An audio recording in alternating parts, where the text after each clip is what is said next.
them today, which is awesome. So we really appreciate them coming and sharing and worship with us. We're actually going to be starting things off with baptisms today. So if you're getting baptized today, head on up so that people can get a chance to hang with you. Pastor Justin's going to hop in the hot tub, so you guys can go ahead and be seated. Here's the thing about baptism. You might say like, oh, when you get baptized, is that when you start a relationship with Jesus? I don't know. When you get married, is that when you start a relationship with somebody? No. Baptism is that outward thing. It's like your wedding ring. It's not what makes you married, but it's part of being married. And so your wedding ring, you don't have to have it, but it's kind of awesome, right? And I know if I don't wear mine, my wife is like, get your wedding ring on. Because I'm so good looking. But good morning. What's your name? My name is Paula. So Paula, you're getting baptized this morning. Why don't you tell us about it? Okay. Do I have a minute? Okay. Can I read? Okay. Since nobody else is up here, I'll go ahead and read. With glasses.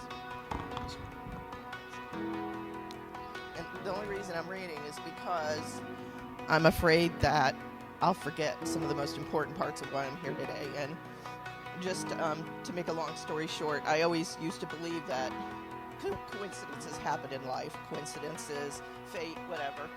And I was baptized as a child, as a baby, Catholic with my parents, so I didn't really have a say in it. And I went to church every Sunday and did what I was told, and can't say that I ever really believed.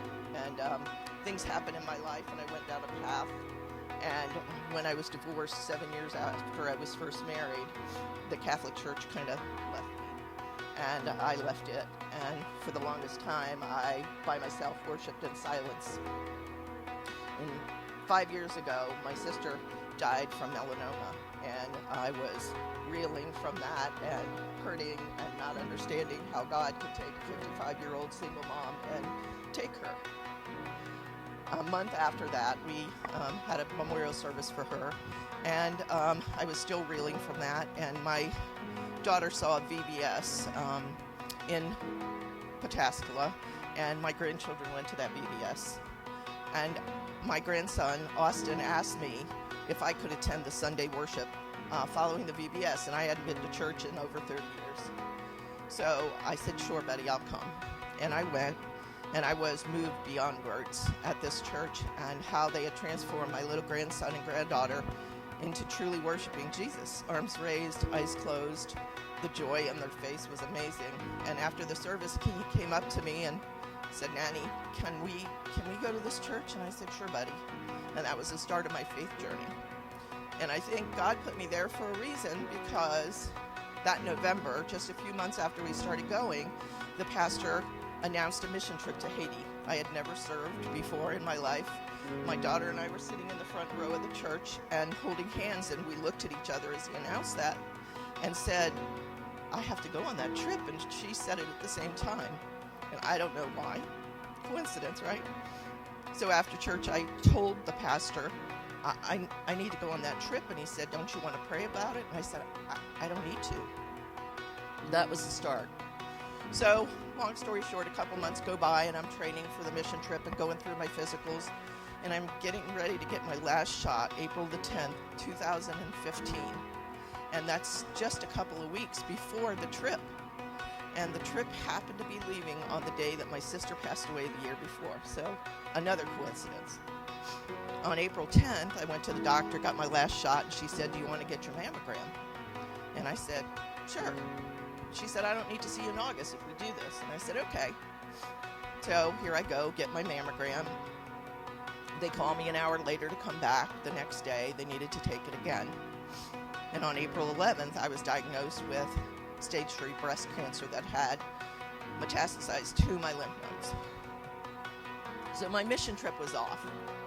But it was the start of something very special, because the more I thought about what had happened to me over that year, if I wouldn't have listened to my grandson, and if I wouldn't have gone to that VBS, and I wasn't at that church, my oncologist and doctor both agreed I would not be here today.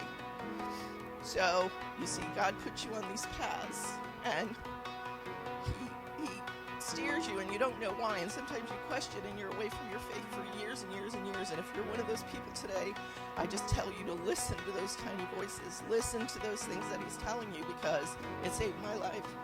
And that's why I'm here today, recommitting.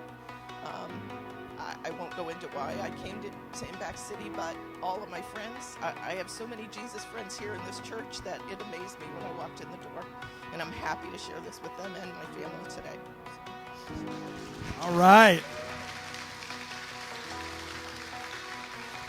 Thank you so much for sharing that. You can go ahead, and I will tell you if anybody else is like, hey, maybe I want to do that. You know what? We got towels and T-shirts. So if you feel like you want to give your testimony this morning and you want to get baptized this morning, that's something we can do, okay? So she's going to make her way over there, and we'll give our attention to that.